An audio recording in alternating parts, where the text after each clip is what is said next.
Oh, there we go. You are Yep, there live. we go. Hello, welcome back to the Survivor Syracuse Now recap show. We're going to recap episode 2 of Heroes versus Villains, and there will be no cap in what we talk about.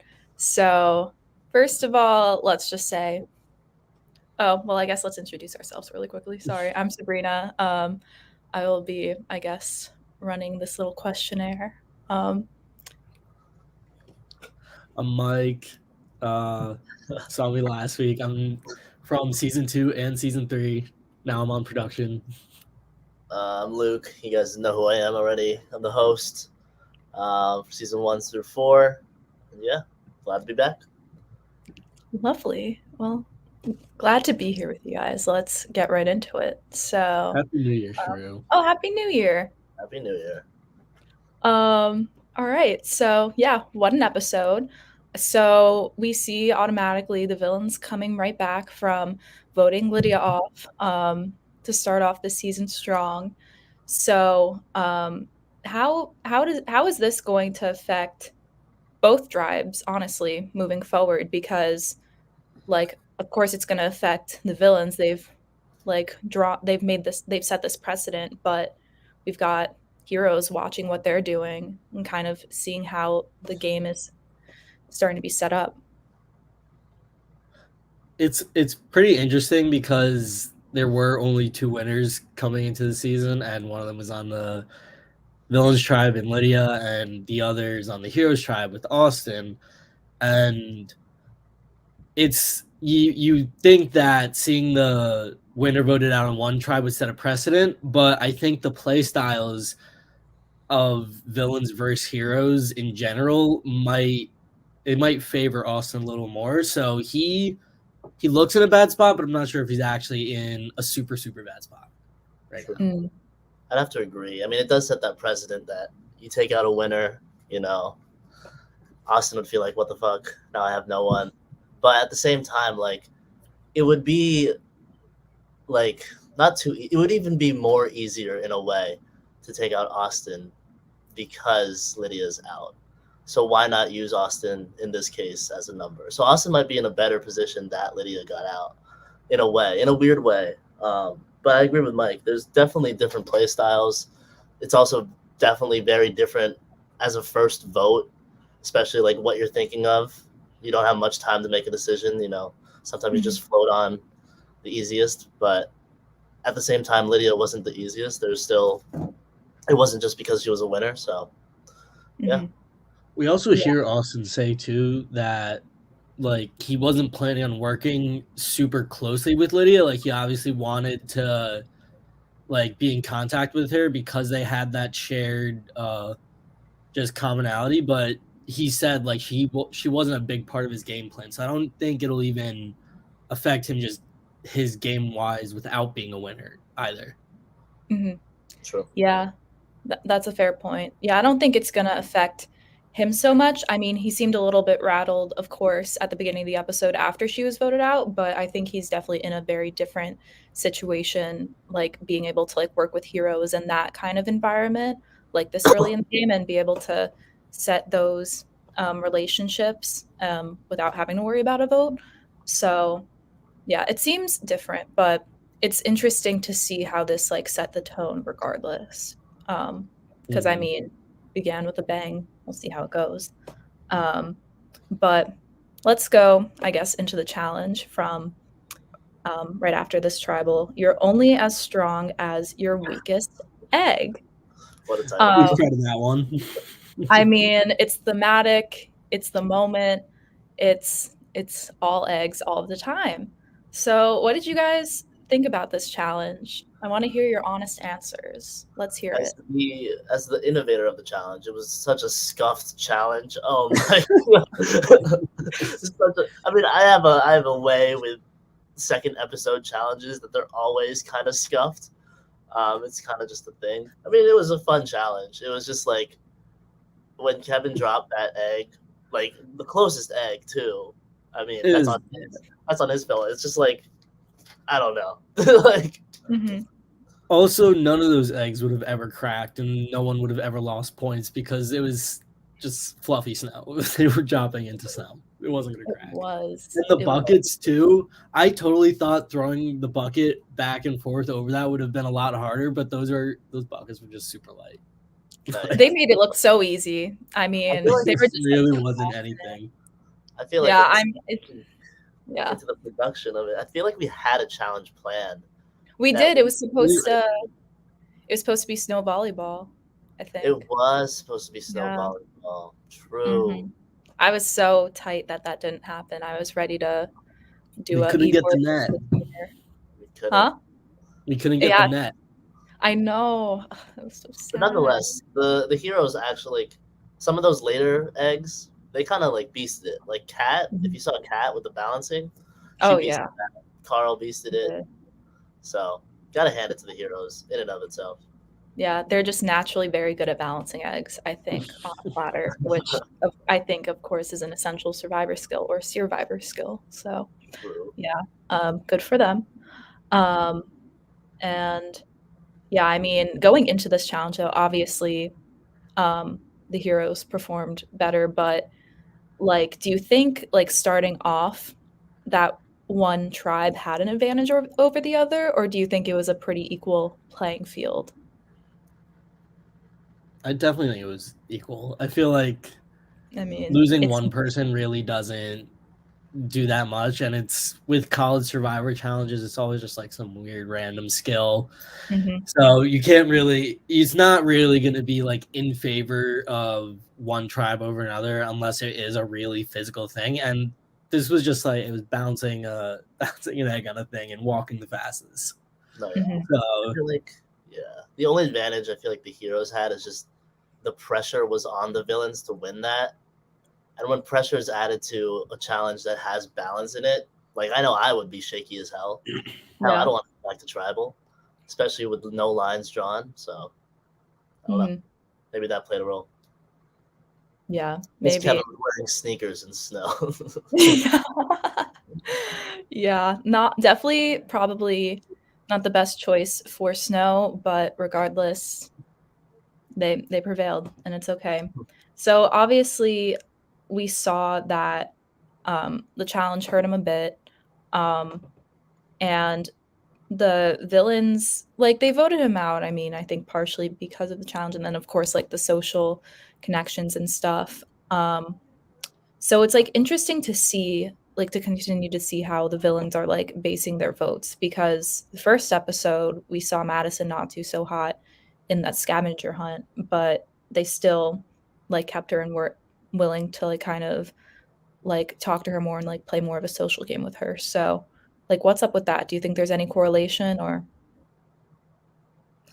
I don't think so really at all. I mean, voting based off challenge performance, like, I love to use it as an easy excuse when I'm playing, but like watching it, I hate it. And I'm like, that's just such a dumb thing to do because you could like, that person has so much more than their challenge potential, and like you could use them in a social way to get forward, or a strategic way in the future down the line. But as a player, just being like, hey, just so it's not you who goes home that week, like they messed up. Let's get rid of them. Push that a little bit. True. Aside from Adam Sperling in season 3, love you, Adam, if you're watching this. With that math challenge, that was the worst challenge performance I've ever seen. But that's one way that I'd like be okay with it. But no, I don't think challenge really played too much of a role, especially with like Madison in the first episode not doing too hot and Kevin dropping the first egg. I think more of the social lines and what is said during the week, what's said about you, how you like deflect it onto someone else is more influential, especially in this part of the game. Yeah, definitely. Well, finishing the challenge, of course, heroes win again. They're still not going to tribal, so they've got another week or so to figure out what's going on, who they want to work with, all that stuff. Do we think this is going to hurt them, like, going forward? Because they still haven't drawn lines. Or do you think it's still early enough in the game where it's like, okay, like we could still figure this out. Let's try to hold off tribal, but like we still got to keep thinking. I think it's definitely early enough. It's that it's okay.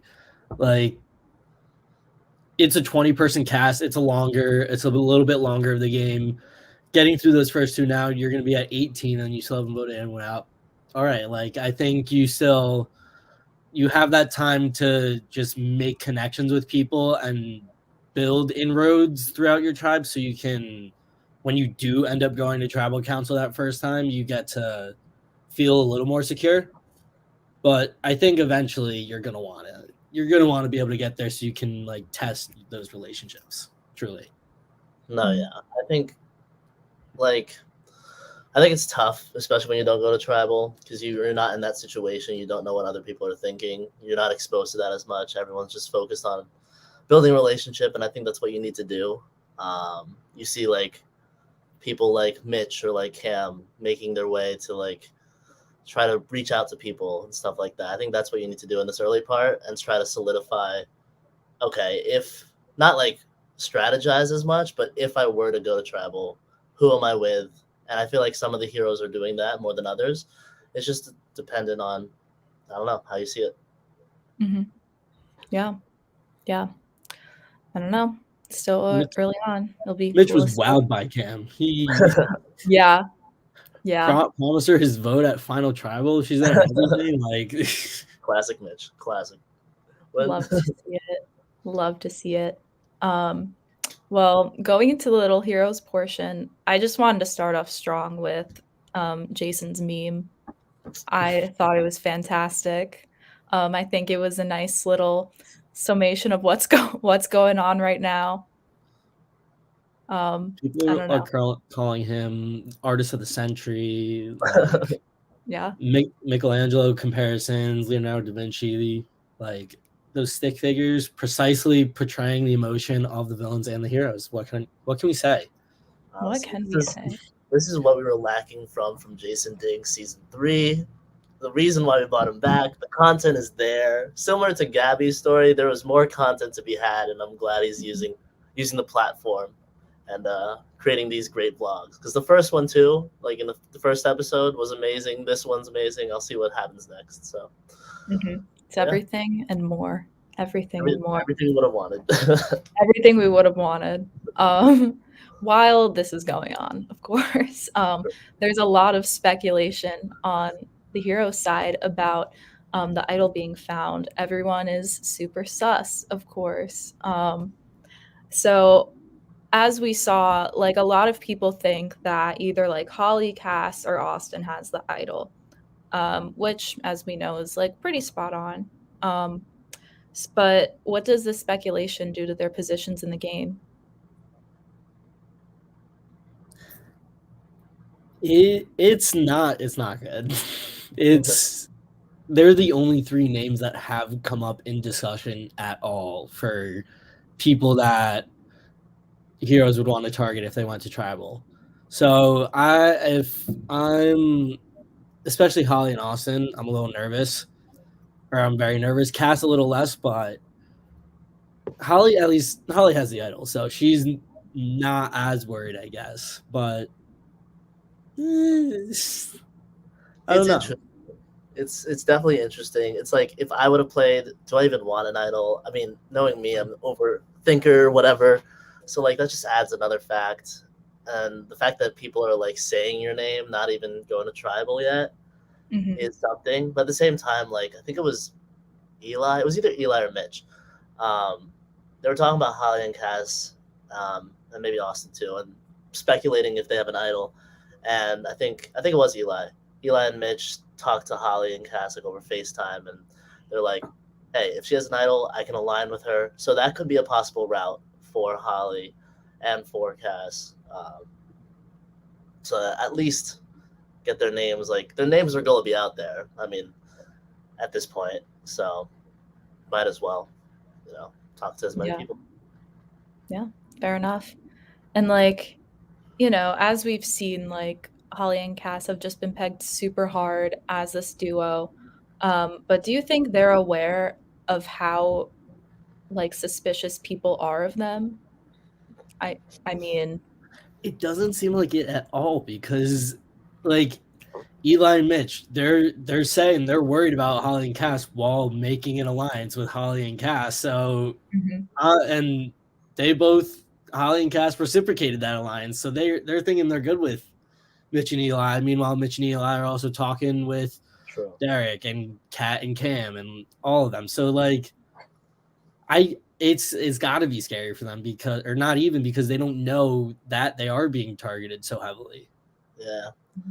That's true. I mean, they don't seem it. I mean, yeah, in the back of their heads, they probably are thinking similar to Paul and Kevin about like the RA alliance and how that has been like spewed around on the villain side.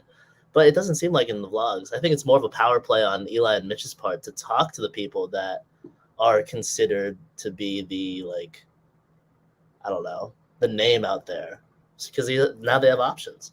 Talk to the people with no friends. It's a number that you can bring along like all the time. If someone doesn't have a friend, pick them up. That's what I did with Sabrina in our season. She was the lone mind person on New Soul, and I wanted to make that connection with her.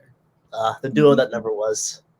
I mean, we worked together for a little bit, but like, you know, stuff happens. It's okay, but you know, whatever. Maybe in the future, if we both play again. Maybe in the future. We'll see. Oh man. But yeah, I mean, yeah, so they are definitely the names that are in everyone's mouths. And as we just talked about, Eli and Mitch like making them feel comfortable and stuff. But like as we saw Eli talking about Holly, he says that he thinks that she's a very trustworthy person, which of course is like a great quality to have in an ally. But he's worried about the perception of what other people on Heroes are going to have of like him if he were to work with her. So in that situation, if you're in that situation in a game like this, is it better to go like with what your tribe like thinks of this relationship or your gut feeling and like you want to be able to be working with this person that you know you can trust? It's tough because in and of itself, like Holly is a shield because everyone's saying that she's a good player. She has this perception of a good player.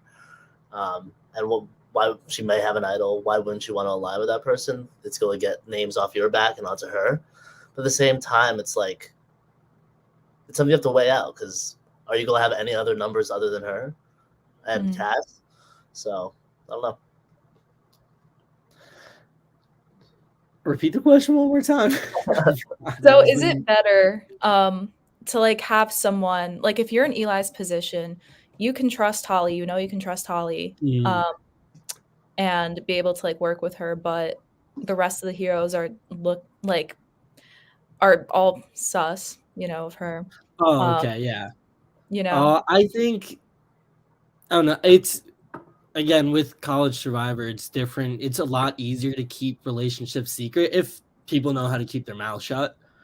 You can just simply text people and no one else would ever know because no one's looking on other people's phones unless they see a notification come up somehow.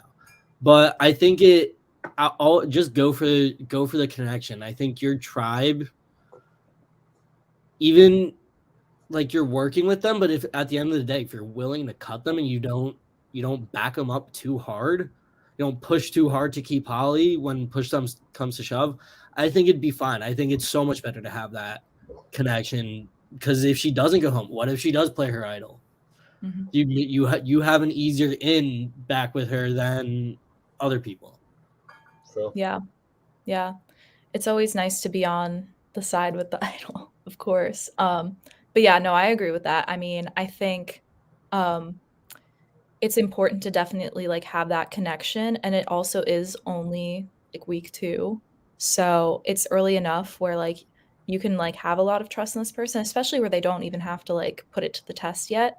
But yeah, I think at this point you do have to be like willing to cut them if there's just no way you can work around it. So true. Yeah, I agree with what you guys are saying.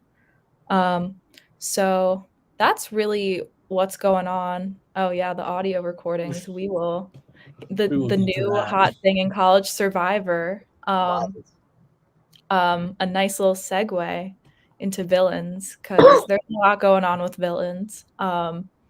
So they're coming off a unanimous vote, and they have to go to tribal once again. Is this a good opportunity now to like be able to start drawing lines in the game now that they have to go back, vote someone else out? Or do you think it's better to try to get another unanimous vote and continue with this? It's tough because like we can sit here and like try to speculate what happened, but we're not actually in it. I feel like, I mean, we saw with this vote, like some people were more fighting for Kevin to stay. For instance, like Paul, Gabby, and we can kind of speculate that's kind of the line. You know, Paul and Gabby wanted Kevin to stay, and then everyone else was kind of either in the middle or more towards trying to get out Kevin. So it's like, I don't know. It's tough. I mean, one vote in, no tribal lines. Second vote, it really is just how other people play around you and if tribal lines happen or if they don't.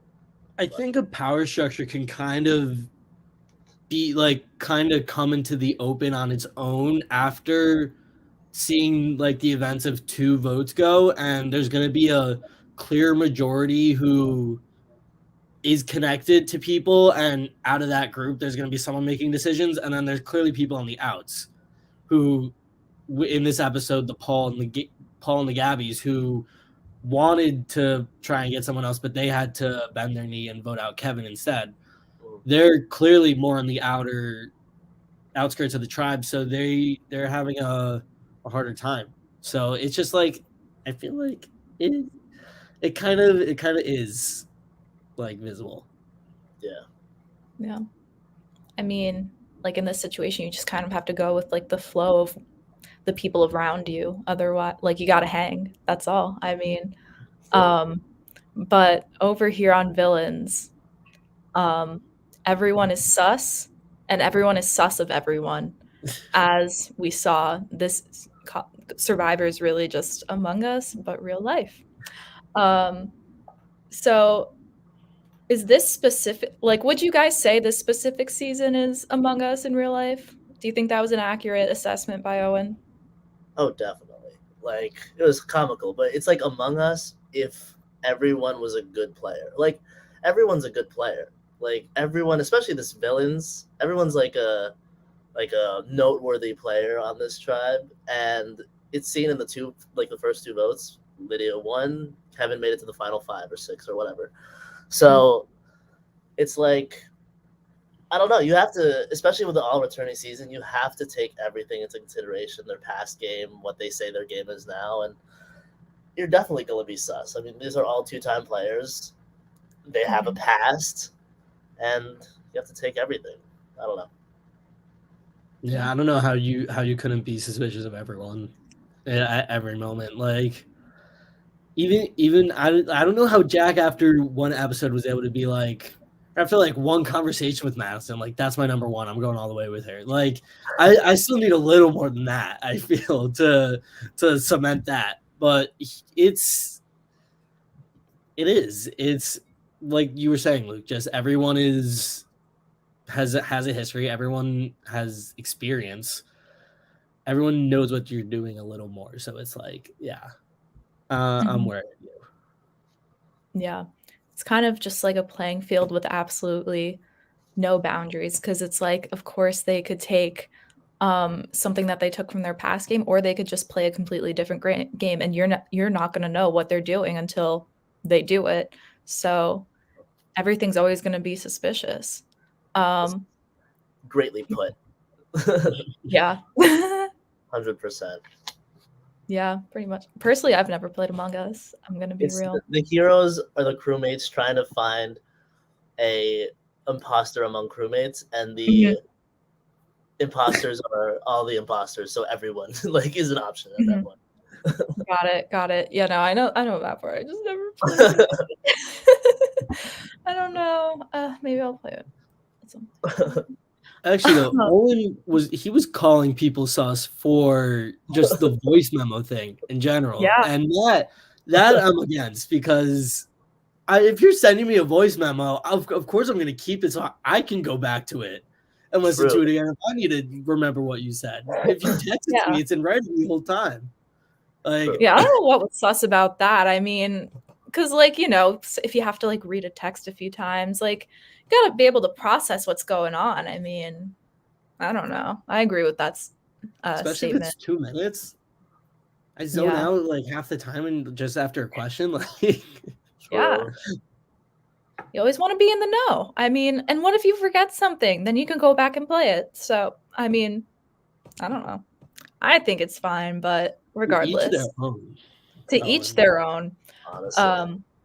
And then, of course, we see Owen sending a voice memo to Madison later. So we just see a lot of active, like, voice memos going around. I mean, Mike, of course, you played Syrvivor.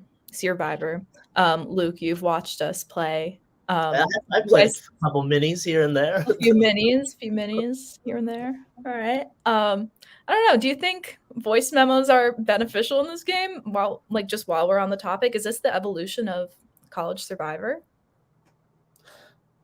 I'm a big proponent of don't put important things in writing or don't like incriminating things in writing. Mm-hmm. I think the voice memo still counts as writing because it's documented and like just written out. I think important things, face-to-face conversation. I would never use a voice memo because I don't know, typing's just easier for me unless I'm like driving. True. And I really need to. I don't know. It is a new trend in the game. Like I never really saw voice memos being a talking point in, let alone Survivor Syracuse, but any other Survivor really, unless it wasn't. I just wasn't paying attention. But I don't know. Like Mike, like I prefer in-person conversations, but like people can misconstrue text so easily, so I can see why like people would rather just do a stream of consciousness and say what they need to say, and then replay it back and make sure they say the right thing and then send it. So I don't know. Yeah. I think it's another thing like to each his own. I mean, I think definitely don't put anything incriminating in a voice memo because that's like very similar to texting. So that's even worse. Like it's your voice. Like that's an identifier. Yeah, and it's your voice. You can't be like, oh, my friend grabbed it, or even like believable, but yeah, then your voice is attached to it. You have nowhere to run. You should send a letter. That's the new evolution. A written note. A written note, of course. Yeah. I don't know. I mean, I personally just love voice memos for day-to-day life. So I feel like I would definitely use them. But also I think like if you want to make sure your intention is known in what you're saying, I think it could be very beneficial just in case like if it's something that you're trying to talk about, but like you want to get your point across. Just be like this, like you can hear it in my voice. This is what's up. So I don't know, in like no BS scenarios, be beneficial. I feel like it's more authentic in a way. I don't know. I mean, maybe that's my point of view, but I feel like a voice is more trustworthy than a text. I can. Well, unless you save it, then it's sus. That's sus. Yeah. Big meme guy. Yeah, I don't know. Crazy stuff going on. True. That's a callback. Yeah. I mean, I think Morse code is the best way of communication when talking about what you got to do. Yep, Madison knows what's up. That was fun. I really enjoyed that. I just wish I was like fluent in Morse code and could just like see it and just know it, you know. But it's okay. Maybe in future seasons. But we'll get some survivors to get that down packed. But moving on, we see Hannah's position on the fill-ins. She's talking to a lot of people, and she's like in this tentative majority with like, who is it? It's like Madison, Jack, Abby, Owen, and Jake. But she's still talking to Kevin a little bit. So how do we see her moving around? Because she's definitely playing a very different game from her first season. So, do you think so far what she's doing has like a good trajectory? Is this a good trend forming? Oh yeah, definitely. Yeah. Especially in Hannah's case, like Hannah probably had one of the toughest routes as a returning player, just based on what she did season two. Like, reminded being like season two, episode two. I'm pretty sure she was hiding idols, like hiding one at the challenge. Preseason, she was hiding idols. Exactly. So the fact She that hit a one, clue at the first challenge. the fact that like one, she's like low key and like people trust her is that's a good game. That's good gameplay right there. I mean, give her credit. Oh, Yeah. 100%. She did such a better start this time. I think much more unless she gets like caught up in her tracks somehow talking to all these people. Hmm. I don't know. It's just like I played with her once and then I got to watch her play once, and I was so wary of Hannah the first time I played, and then like it just things kept piling up. Like Erica found the real idol, and then Derek found the fake one, and his fake looked at my fake, and then I was like, I don't want anything to do with Hannah. This time she's doing so much less, and that's doing so much more for her.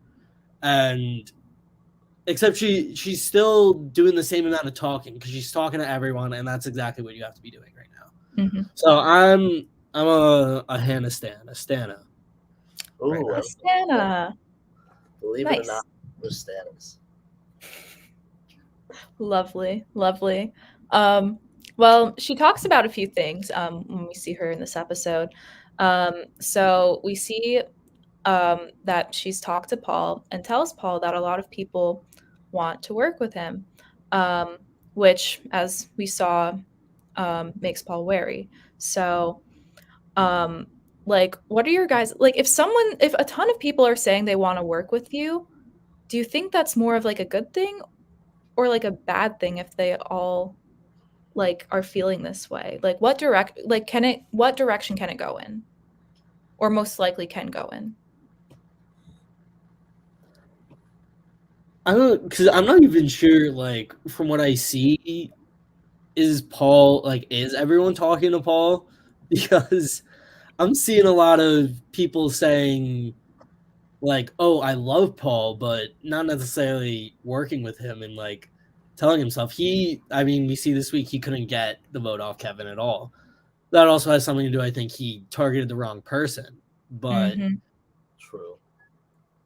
people clearly wanted to work more with, I guess, Madison because they were trying to push the target onto Madison. People want to work with Madison more than they want to work with Paul because they wouldn't vote out Madison.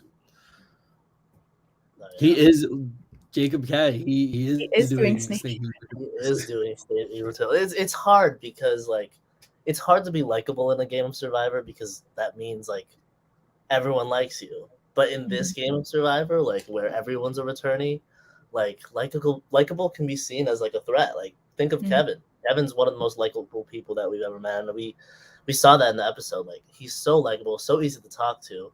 But then there's that preconceived like notion, oh, is this just the show? Is this just like for the game? So it's like, I don't know, man.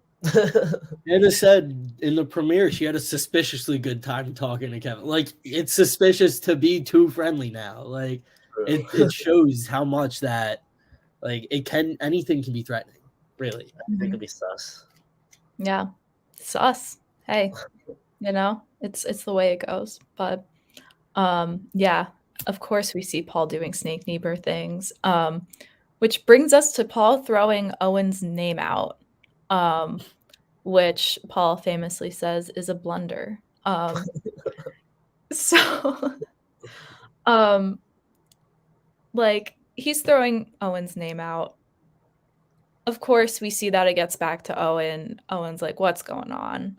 Um, how is this like how does this shake up what's going on in Villains? I guess because this is now gone through like a few people. We see it's gone through Jack, it's gone through Madison, Jake, of course. No, yeah. Definitely Paul threw out the wrong name. At the same time, what would be an alternative? I have no idea. Mhm.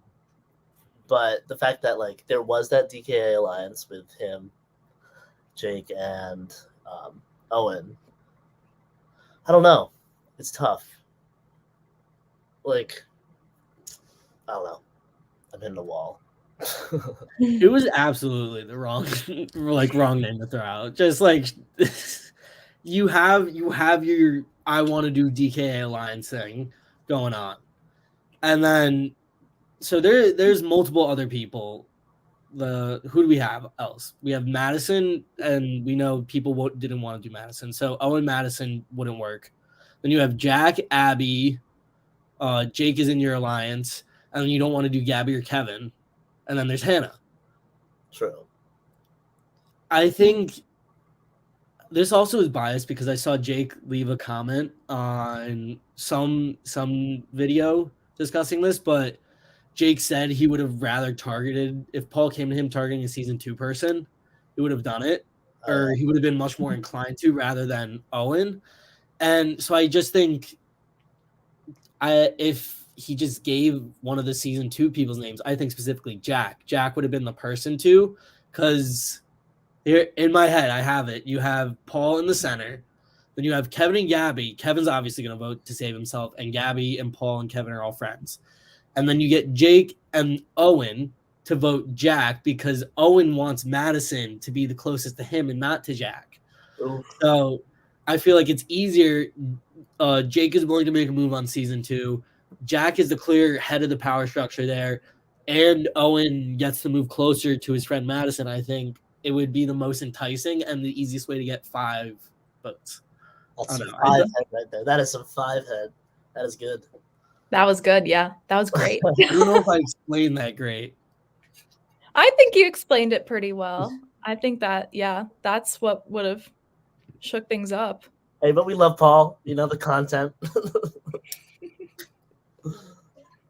Okay, it'd be like that. I mean, oh my God, sorry, I'm like brain. I don't know how to talk. This would have been. Owen's name was not only in Paul's mouth; it was also in Hannah's. We see Hannah say that she doesn't even know what Owen's place is on the tribe. So I guess that's just a question for us to try to answer. What is Owen's place on this tribe? I don't really know. He seems like Madison's friend right now, like kind of. But Madison seems to be way friendlier to Jack. So yeah, he's kind of just like he's kind of just there, and he's in the alliance with her, and then also talks to Paul and Jake, but Paul threw out his name, so now he lost that, and Paul's a target for him. Mm-hmm. He's the Bowser Jr. Bowser Jr. He's in an interesting position because I don't know if I would want to be in that position because, like, I don't know.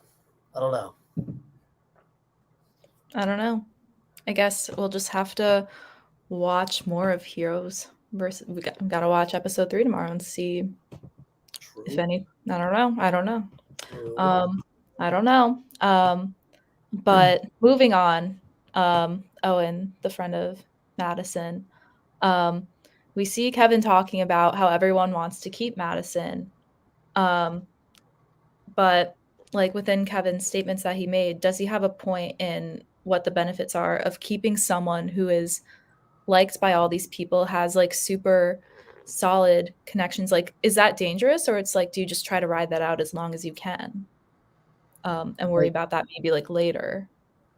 There is some validity to his point for sure. Don't get me wrong. Like, Madison's a good player. She's likable, but at the same time, like, this is a player of all returnees. Everyone has their likable fix. Everyone has their connection. So it's like you need something else other than that. Like, everyone can just twist it back on you. Like, hey, you're likable. You have the connections as well. So why shouldn't I target you? This also, is like so early. Like, it's so early in the game that at Tribal, like, just being like, oh, this person is clear. Everyone wants to keep this person. Like, right now, it's no one's gonna flip to make that move in round 2 at Tribal. Like, I mean, I said what I said with I think Jack was the right person to target. I don't think it would. I think at Tribal still was too late. I commend putting up the fight for Tribal. And it was fun to watch, and everyone was a little flustered at some point, I felt. But I feel like it's just too last minute to what you said, Luke, just like everyone has that going for them. Kind of. So no one really has it going for them. Mm-hmm. Yeah. And as I see Madison said in the comments, a wild Tribal it was. Going into it, tension is still high, and it's just really frustrating that the villains lost their second challenge. So does this kind of heartache of a loss like make people act too fast when deciding who to vote for? I don't think so. I mean, it was a quick turnaround. We saw that in the episode. I think it's just. What was the question again? Crap. Like, sorry. Does going to Tribal for a second time in a row and just like not having a break yet lead people to act too fast when deciding who to vote out? I don't know. I think they're too much of gamers. I think they hate the Tribals, but they love it. Exactly. I mean, hell. I think especially those people in the Power 6 alliance of Jake, Jack, Abby, Hannah, Madison, Owen, they're definitely like it's just an easy decision, and they're not acting too fast. They're just like they're not with us. True, but they're definitely shaking their boots now because going down 10-8 is one thing, but if they go down 10-7, that's a whole nother beast. Yeah, especially with heroes swap competitions. Heroes that are very like loyal, like that's their kind of MO. So yeah, definitely after this, I'm sure like 10-8, like there's a risk of like go even lower. So Derek does not like people lying in this game. So he does not. Meanwhile, I mean that's the game. I don't know. I mean, you can still be loyal, but I don't know. But anyway, like we see Kevin talking live at this Tribal, campaigning against Madison. Of course, we already established here that was the wrong name to go after. But we see him bringing up all these points that we say do like there are points, you know? But the way that it all went down, do you think people were able to see it as like these valid points, or like Owen said, did it feel just more like scrambling? More like scrambling. I mean, even in that context, you're at Tribal. At that point, you've already had your conversations. You've pretty much made your mind up. Yeah, it's pretty much just scrambling. I mean, I value the effort. Like, don't get me wrong. I would have done the same thing, but yeah. Unless it was like something like shocking. Like, did you guys watch season 41 where they tried to like make Deshaun's truth bomb that Erica would be willing to cut Heather like the biggest thing in the world, and they're like that was like it wasn't the biggest thing, but if it was something that was like a truth bomb, I think that could have helped. In always like just try, like it's never gonna. You may look like a fool trying, but it doesn't matter. I'd rather see you try. Exactly. Yeah. Fair enough. Well, it was lovely to see Kevin be able to stand his ground and like go out with a bang. Just of course after playing with him, it was just super cool to see. So I mean, of course I was sad to see him go so soon. Yeah, agreed, Jacob K. Agreed. I will say something. I think like this returning season, I mean, you get it with that, like an edit in like Real Survivor. There's always that like redemption arc about like, okay, what did I do the first time that I need to do the second time? And when people get voted off, it's like, okay, what what was different with this vote off? I feel like this is probably just me talking out of my ass, but like Lydia had to accept that she wasn't like the winner. You know what I mean? That's something different that she had to do, and that's a different part of her game. And I feel like Kevin, not to say Kevin in season 3 didn't do this, but I feel like Kevin in season 3 wouldn't have done what he did in season 4 and like be at tribal and say like all of that stuff and put like Madison on the line. So it's like it's cool in a way to see that, you know? Yeah. I don't know. My take. Also entertaining. I loved it. I loved it. I think he just spoke very well too. I know it could have been seen as scrambling, but I thought he brought up good points, and I think just like the confidence in saying what he said was cool to watch him do. The confidence was there. The boba that he did not ask to get me was there. Yeah. Yeah, even like right as the votes were about to be read, him just grabbing his jacket, it looked like he was about to whip an idol out. He should have. He should have. He should have. He should have. That would have been epic, but it happens though. But of course, we see him go. No buff again. We don't see a buff being dropped because Lydia forgot her buff 2 days prior.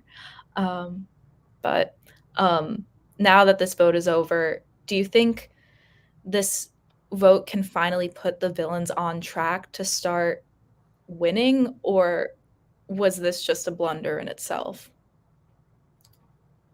Hopefully.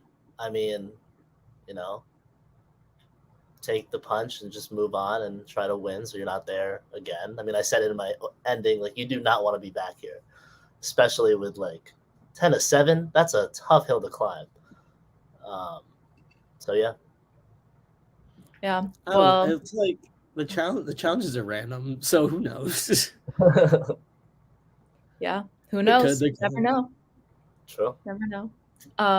Well, lucky for us and everyone here tonight, we have our special guest. We have Kevin coming into the chat. Hey, Kevin. Hi, everyone. It's so sad to be here. Shut up, Paul. That's so rude. Kevin, for me personally, this is surreal. After being so active in the post-show chats with you last season. So welcome on. I miss simpler times with us, Sebs. But thank you for coming on tonight. So I guess just tell us from your perspective, like what was going on that week?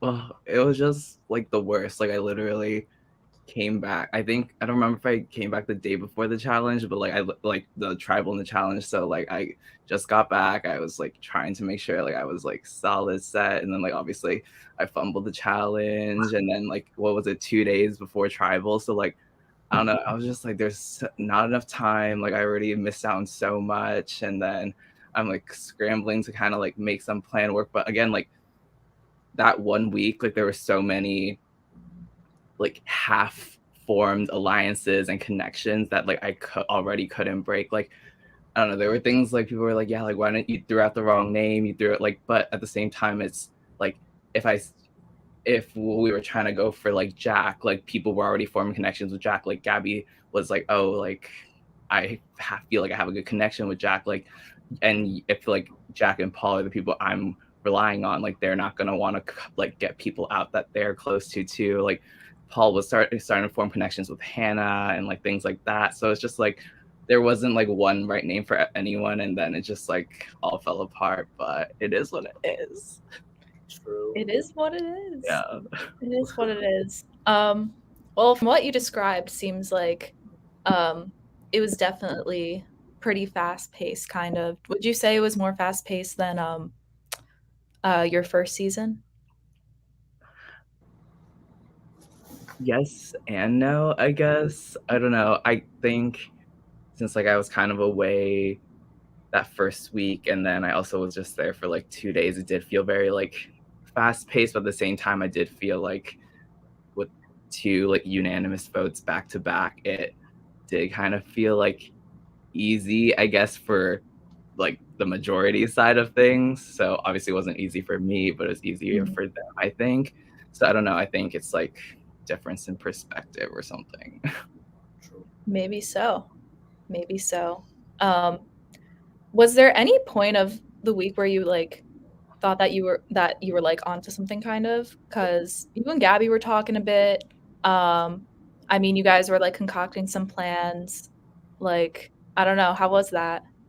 Yeah, I mean, for like a hot minute, I think it was day of tribal, but like closer to the morning, like I felt like there was a glimmer of hope. I think we were like, if the numbers were there, obviously like Paul and Gabby were with me, and then we were trying to get Abby and Jake to do things with us with like Maddie, and like for a minute they were kind of saying they were willing to do it, and even like I don't know, Gabby and Paul were kind of being reassuring about it. So I was like, oh, maybe this will go, like happen my way, but then it obviously didn't happen my way, and like everything blew up. But yeah, I don't know, it was hard. And then like there are obviously things I wish I did. Like I wish I tried to even like reach out to Holly and Cass and be like, just ask and be like, I don't know, I didn't know they had an idol obviously, but like I was like, I that like thought did come across my mind. I was like, they have 2 clues now, like there's a chance there's like 2 of them, they could have found it, like maybe I can like pry a little to them and like guilt trip them and, like, give it to me.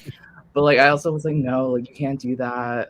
I don't know, I like felt bad because I was like, I thought like I messed up their game last time, so I was like, I can't do that. And also I was just like, I don't know if they have it. I don't know if they would give it to me. And it's just like, I didn't think they would see it as beneficial for them. So I was like, what's the point? But like, I wish I did it like just for like the whatever. Yeah. True. Word. Damn. Let's that say was that. wild that happened. Yeah. Let's say that did happen though. Let's say you got the idol from Holly and Cass and you played it. Where do you go from there?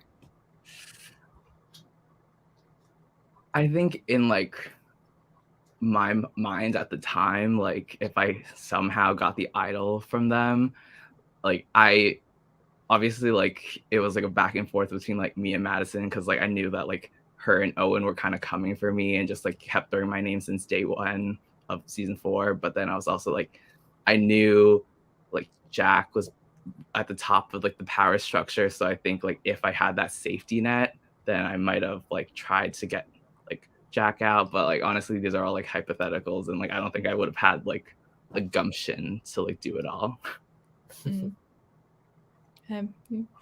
Yes, I mean we'll never know, but it's fun to think sometimes. Yeah. What could have happened? But I don't know. I loved watching you play, Kevin. I'm a fan of yours. I don't know, but I'm a fan of yours. Oh my god.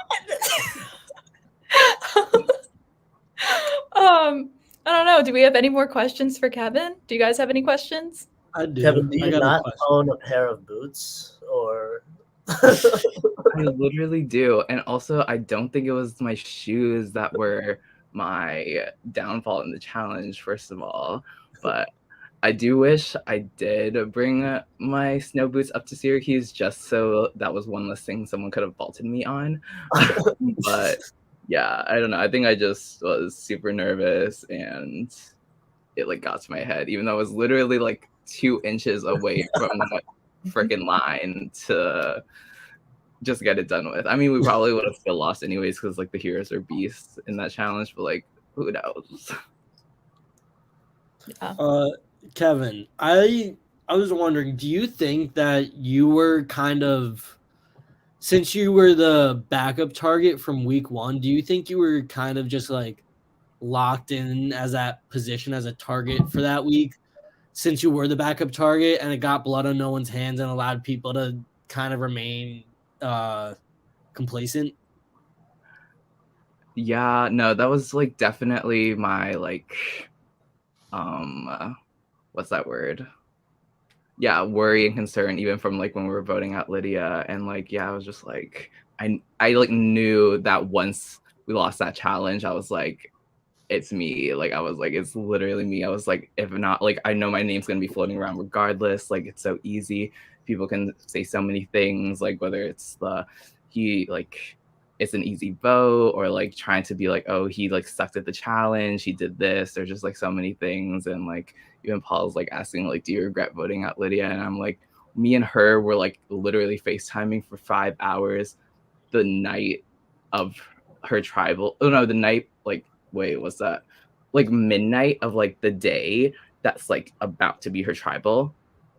No, yeah. Yeah, We get I you. think. We get Like you. the beginning of that day, like at night. Yeah. Anyways, so yeah, so we were literally just like FaceTiming to like for 5 hours to like 3-4 a.m. I think, and we were like being like, oh my god, it's like one of us. Like, why don't like we need to like figure out a plan? So it's like neither one of us, because it's just like we know that regardless of what happens, which one of us goes out, it's like we're kind of losing like an arm or something like that, because we always, even though we were kind of like butting heads in our seasons, we kind of knew we had each other's back for a little bit, and like we know how each other plays, our personalities and stuff. So I think we wanted to keep each other in, but like, yeah, I think if we had to figure something out, but we didn't. So.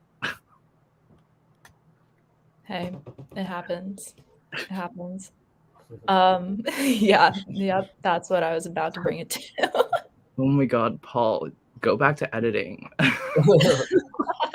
See, even though it was a scuff challenge, it made for good content. Sorry it had to be you, Kevin. No, literally, it was so embarrassing because Jack was like, oh my god, Kevin sucked at that challenge. I was like, sorry, I don't balance eggs on my free time. Like, don't be rude. Like, I can't, just because I can't balance an egg, like, you don't balance eggs in real Survivor, you balance balls. So it's whatever. Would you ever play again?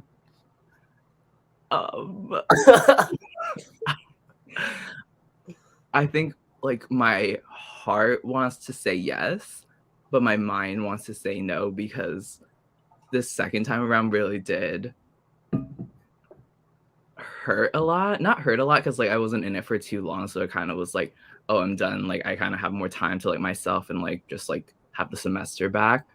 But I honestly didn't even think I was gonna play a second time. I know everyone was like, oh my god, Kevin's like, I can't believe Kevin's playing again, because like honestly I was shocked myself. I didn't think I would want to come back. I was really struggling in season 3, and I don't know, I just was like, oh my god, Survivor is so much fun. Like I just want to like redeem myself, play a bolder, more confident game this time around. And then it kind of like bit me in the ass, I guess. So I was like, oh, I don't want to play again, because I feel like it's so like to like ruin your first time placement. And I know everyone's like, no, like that doesn't mean anything, but it still hurts a little bit. And I'm like, I didn't even make it to the merge, and I'm like, I don't know, I don't want to be butthurt, but I'm like scared. Like what if I come back for a third time and then I'm like, oh, you get voted out first, and then that's just so embarrassing. So I don't think I would.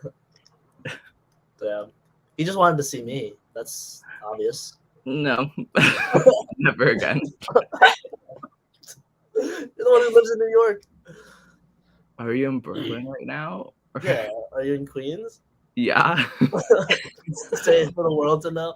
Oh my god, what if we get stalked? That's actually kind of scary. Maybe I shouldn't have said that. I actually live in Staten Island.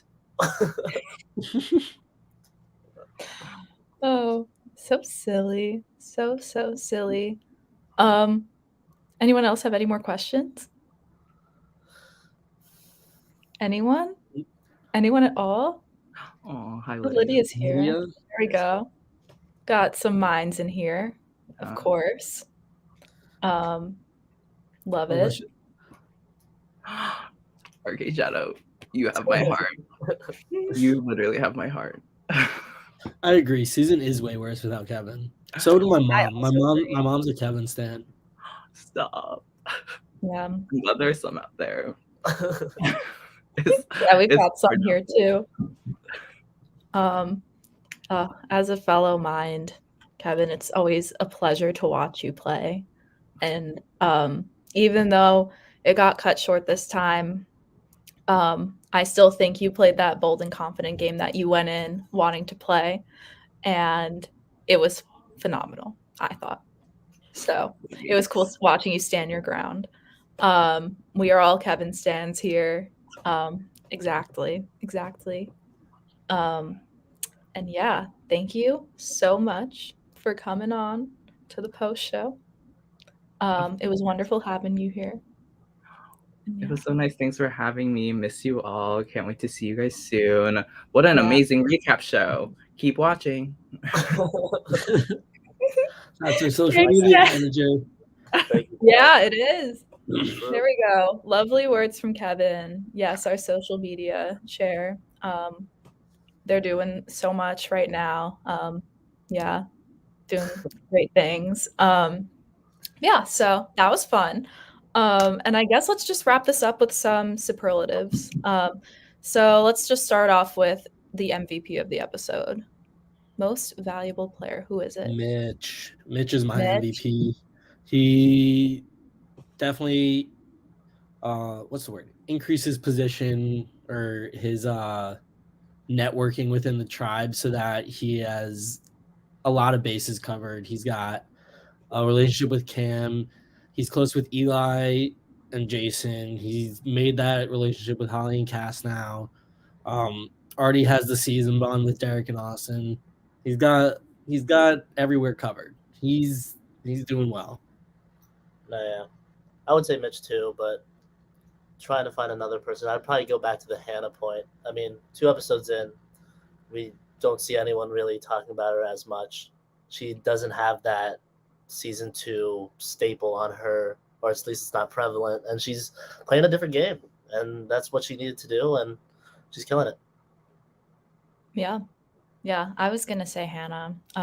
But yeah, I think you explained it pretty well. I think she's definitely having had come into this game with such like a name from her first season. I think she's doing a good job like navigating this all returner season. But yeah, I also think Mitch is a very, very good name for MVP this week. But let's throw it back to now least valuable player. I feel like it's got to be someone in the villains, and it's got to be someone in the villains whose position worsened from Kevin getting voted out, and also what happened during the week. And I think the obvious answer there is Paul. He was clearly seen as someone on the outside trying to help save Kevin, and he had that whole issue with throwing out Owen's name. So it's like he's definitely not looking. Sun's not looking like, I don't know what I'm trying to go for there, but it's looking bad for Paul, essentially. Yeah.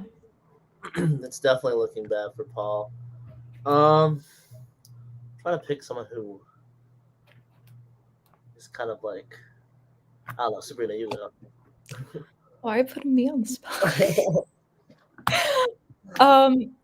I'm like just trying to make my mind run and pick someone who's also different, because I would say Paul too, but I don't know. I feel if that's the right answer, I feel like then. I feel like that is the right answer, but trying to be different. I would say Carl. This is a weird point, but I would just say Carl just because I haven't really heard his name brought up by any other person on the Heroes. I might be biased because I read like one person's take on like the comments, and I was like, oh, that's a good point. Like, even though Carl's like a really good player, like very good talker, the fact that no one's really like talking about him, not least valuable player in and of itself, but like still, it's still something to watch out for. Mm-hmm. Yeah, definitely. Real quick to just pause the superlatives. I see Madison asking about thoughts of the idol duplicator. Real quick. So this idol duplicator, basically, if someone plays an idol, you can hop on that and get immunity for yourself. So I don't know. What are you guys' thoughts on how this advantage could be useful in this game? Personally, I like the advantage. Maybe I'm a little biased to it because I had some involvement with the creation of it, but I like that it allows for, because if there is an idol play, CBS Jacob K put it here, the idol nullifier, worst advantage twist ever. It literally just beats down the minority group And even if they have a chance to save themselves, it's like, no, because all you have to do is write down the name of the person you want to vote out on the nullifier. That person has no way of saving themselves that week. This, it allows the majority group a chance to, or I guess just like the group against the idol, a chance to rebound without necessarily just like giving one side zero chance. It gives the other side a chance with giving both sides a chance, if that makes sense. But I think it can be very well later in the game when if something does go wrong and you don't know that an idol's being played, because hopefully people aren't sharing their idols with everyone, and it just comes out, it's like, it's great to have to just be like, hey, I'm not going to be the one that gets sniped by the idol play. I think it's a very good advantage, and partially I think it is because of the way she got it. I think if, like, for instance, we were on an island and you just found an idol duplicator, yeah, that's kind of broken. You can easily find a double idol. The fact that she got it in a way that, like, you had to get someone out, so you had to tell someone, well, it would be hard not to tell someone to, like, join your side and get someone out and say, hey, I got this thing. I get an advantage if we get this person out. Not only is that, like, a thing, like, now as she, like, showed Jack, like, people know about it. So there's also a risk there. Like, you have an idol duplicator. That's basically 2 idols if you find one.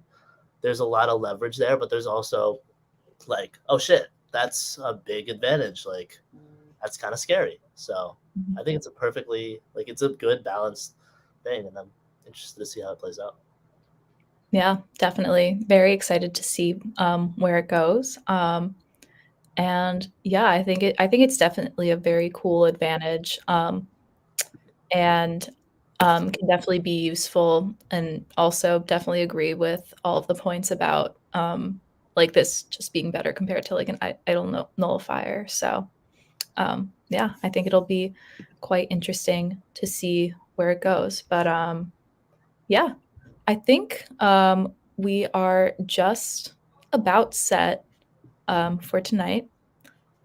So if you guys want to just give a little spiel for yourself, and then Do I hear, Luke? I'll make you big. Oh, I'm first. Look at this. What should I say? Jesus. If anyone's looking for a job, my company is hiring, and I might be interviewing you. So let me know. Hit me up on Instagram, Luke Uriarty. Excited to see how this season plays out. It's a great season, so keep watching, and shout out to the editing team once again, killing it. Yeah. Oh, I just removed him. There he yeah, goes. I'll go. Oh, I just removed it too. Here, I'll go. Follow Syrvivor Syracuse on Instagram, YouTube, Twitter. I'm pretty sure it's at Syrvivor Syracuse on all of them. Maybe an underscore in there or not. I should probably know this and should probably be giving the right ads, but alas, I'm not. Watch out for our charity mini game involving other college survivors coming up soon with special guests, hopefully, or special guest appearances, I'll say. And I'll give the rest of Sabrina there. yeah, thank you, Mike. Yeah, so anyway, thank you for watching tonight, or whenever you're watching this. But definitely stay tuned for our charity game. That will be on January 15th. And it will be live streamed on our YouTube channel in support of ALS research, featuring words from a bestie of ours, a special guest, Jonathan Penner. So stay tuned, and we're excited to have you guys come out and watch. So yeah. Woo. Yeah, yay. Yeah, Jonathan, I mean, what? How did you guys do that? That's crazy. I don't know. I have no idea. Real Survivor on College Survivor. That's wild. So crazy. Oh my God, it's cuckoo. I don't know. But yeah, I mean, thanks for coming to chat, guys, tonight. Great words about episode 2. Thanks to everyone watching live, and thank you to you guys who are watching eventually. Episode 3 will be premiering tomorrow on Thursday, January 6th at 7 p.m. Eastern Standard Time. So see you guys there. Tune in, be there live. Woo! Comment Yeah. on our poll or on our Google form after for your favorite players in the episode too. Yeah. Yeah. Otherwise, Oh, yeah. see you all next week. See y'all next Bye. week. Or no, oh wait, yeah. See y'all next week. Sorry. Got It's a thrown off. recap show now. It's a recap show now. Recap with no cap. But yeah. So, all right, cool. Good Bye, night, everyone. guys.